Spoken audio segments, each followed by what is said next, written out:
Hey there, everyone. Mychal Bryan here from the Oraculos School of Astrology with yet another question and answer segment where practicing astrologers bring me their questions and I provide them answers based on my astrological practice. Hi, Michael. So, my question is if you have a planet that's in detriment and is also retrograde, can the retrograde motion of the planet that's in detriment help it out a little bit? Kind of like two negatives make a positive?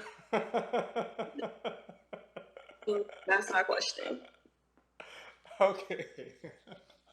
The question really is, does a negative plus a negative make a positive? Now, I may not be a genius, but I do know, and I definitely was never good at math in high school. As a matter of fact, I did so bad on my math exit exam that they marked me absent. So I was never really a mathematical wizard when I was younger, and I only became relatively good at math in my older years, and that's specifically because of astrology, because I learned how to calculate a chart by hand, which requires trigonometry, it requires algebra, it requires all of these things. So I think astrology is what made me fall in love with math.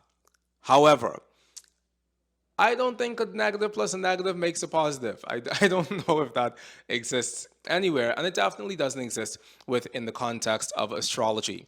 And the reason for that is because astrology is really based on momentum. And that's also part of why you can have a blind chart reading from a person who is good at giving blind chart readings. And by no stretch of the imagination am I saying that I'm awesome at giving blind chart readings. I do what I do, and if it lands, it lands. If it doesn't, it doesn't. But if a person is good at giving a blind chart reading, that blind chart reading should resonate with the very core of who you are as a person, because that person is essentially searching for the pathway of greatest momentum within your life. And the accumulative effect of the various combinations of planets in the various states those planets are in oftentimes points the skillful astrologer down a very specific pathway as far as momentum is concerned. So if you have the momentum of you have a planet, let's use Mercury in Pisces. I always like to use the Mercury in Pisces example, and then the people who have Mercury in Pisces get offended by this. However, they should not.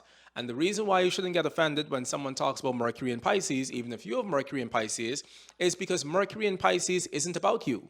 Mercury in Pisces is about Mercury in Pisces, and there's a version of astrology that existed before you were even born to claim it as a personal subject. So, Mercury in Pisces is admittedly the most awful place that any planet can possibly be in any sign of the zodiac, period.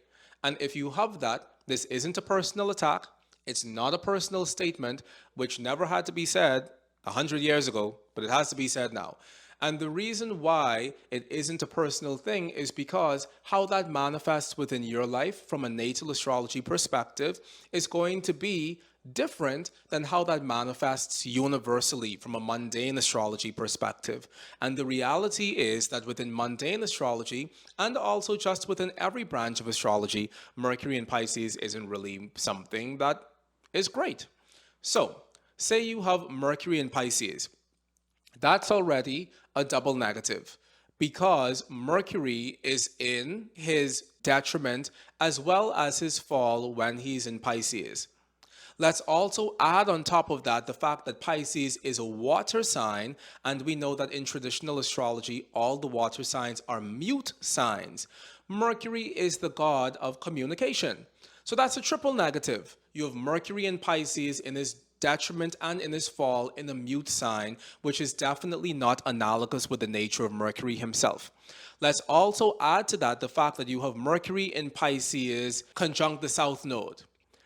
The South Node is one of the most malefic things within our entire astrological kingdom because the South Node is a place of extreme loss or of extreme diminishing within astrology. So the things that Mercury represents universally, such as your voice may be greatly diminished. And I'm just making this up off the top of my head, but a person who has Mercury in Pisces conjunct the South Node might have a speech impediment, or might not be able to speak clearly within this lifetime, or their voice might feel as if they can't really find their voice from deep within themselves, but they find their voice someplace high within their chest, which always makes them feel frantic when they speak, which is a part of why they don't like to speak in general. It can make that person a very shy, a very introspective, a very reserved person, because they don't actually have the greatest amount of force behind their voice, because their voice has been cut off from a wellspring of vital power within themselves.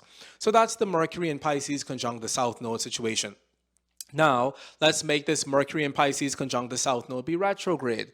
That even further worsens the conditions of that Mercury in Pisces. And if a person had a soft voice before, when it was just Mercury in Pisces conjunct the South Node, now they have no voice whatsoever when we have the Mercury in Pisces conjunct the South Node in retrograde.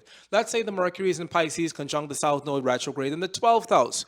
If a person had no voice before, now the person has no lips. They don't even have an orifice out of which a voice can even be generated.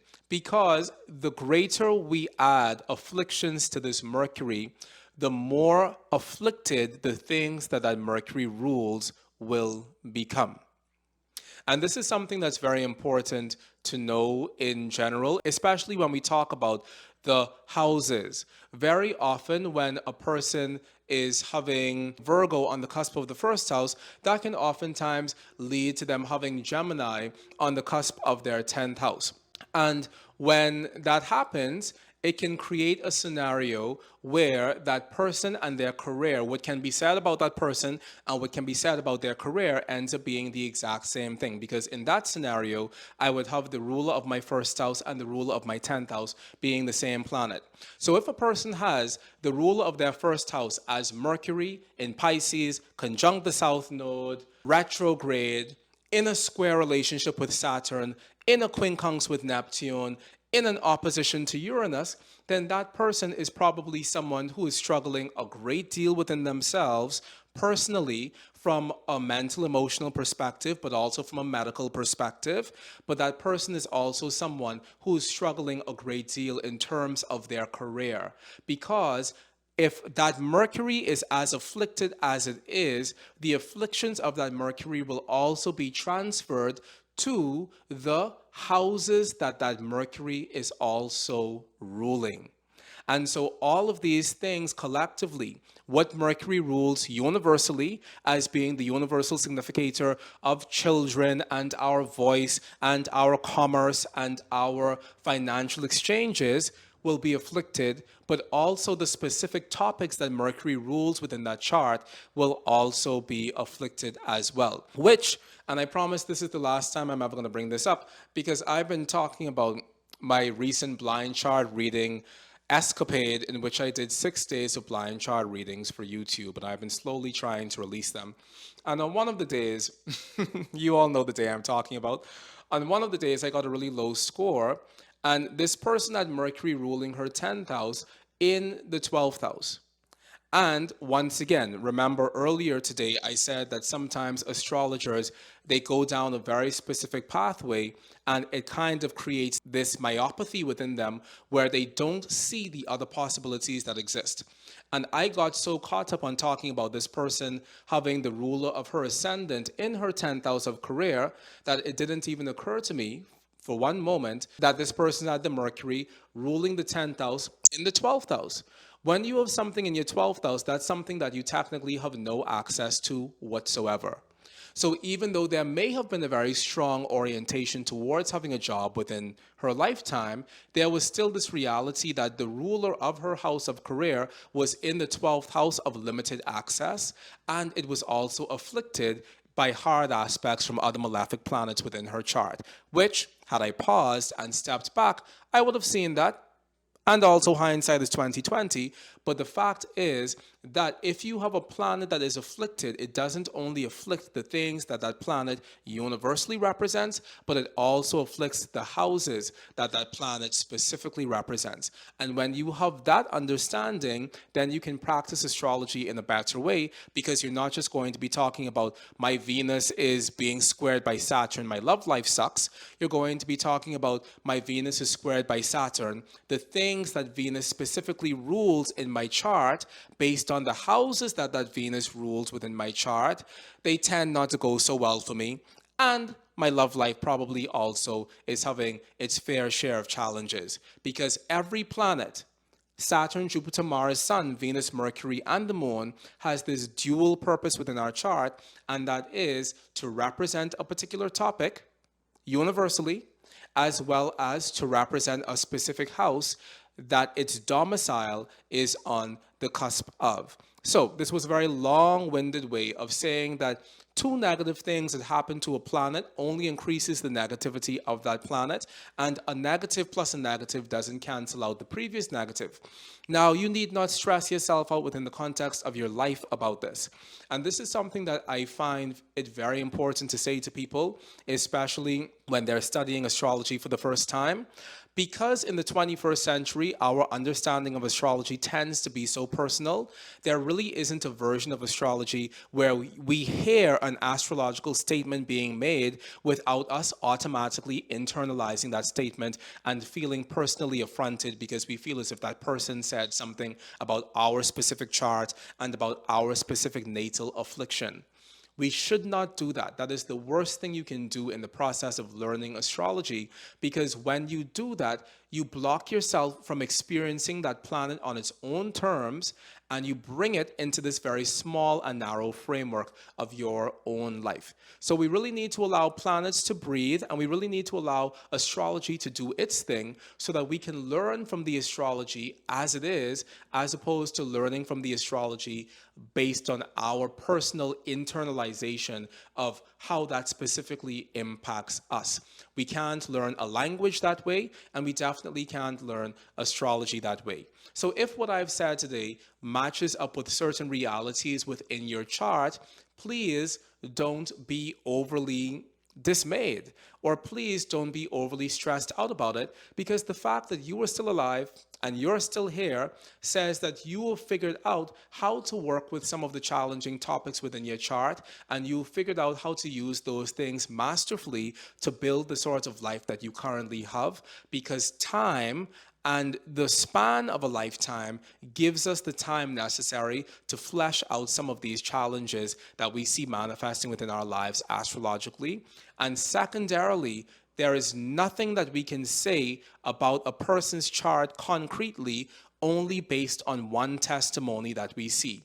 If you can say something 3 to 5 times by looking at a person's chart, you should not say that thing not even once, because you need corroboration. You need multiple testimonies in order to justify any astro diagnosis you make of a person's natal chart. You need to see many things to corroborate that, and even then, you might still be wrong, because astrology will always be larger than the astrologer. So even though as astrologers we can strive for excellence and we can strive for perfection, the span and the magnitude of our subject is much larger than us as the people who are actually entrusted to practice that subject. So we always have to keep an open mind, and we always have to keep an open heart. And in the moments when we say something that probably doesn't land, or if you hear something that doesn't land, you have to ask yourself, why doesn't that thing land? And then go and investigate that in terms of your own chart to see what other things within your chart augment the statement that you either said or heard, and how do those other factors change the potency of that singular statement. So if I've said to you today that Mercury in Pisces retrograde conjunct the South Node in the 12th house can bring somebody afflictions to their voice, and you look at your chart and you say, but hey, my voice is completely fine. I have the best voice in the world. Nothing's wrong with my voice at all. Then the question is, why is that? Because based on the astrology, that shouldn't necessarily be the case. So, what else within your chart allows that to still be true for you beyond this one individual testimony that says that you shouldn't necessarily have the best use of your voice in the world? And when we can begin thinking about astrology in that way, we can begin practicing a more technical version of astrology that makes us more than astrological practitioners. It makes us astrological technicians who actually have the ability to deconstruct topics and deconstruct them well from the perspective of our astrological practice. Hey there, everyone. I just want to say thank you all so much for the love and support that you've shown me in the months after the publication of my book, Mastering Traditional Astrology. If you have loved reading MTA and if it has deepened your astrological relationship and practice in any way whatsoever, then please leave a 5-star review for us over on Amazon.com. As a self published author, this would mean the world to me because the more 5-star high quality reviews we get, the more Amazon promotes the book to a wider audience so that more and more people can experience the magic that is mastering traditional astrology. Thank you so much for your continued love and support, and thank you so much for your dedication to this extraordinary field of astrology.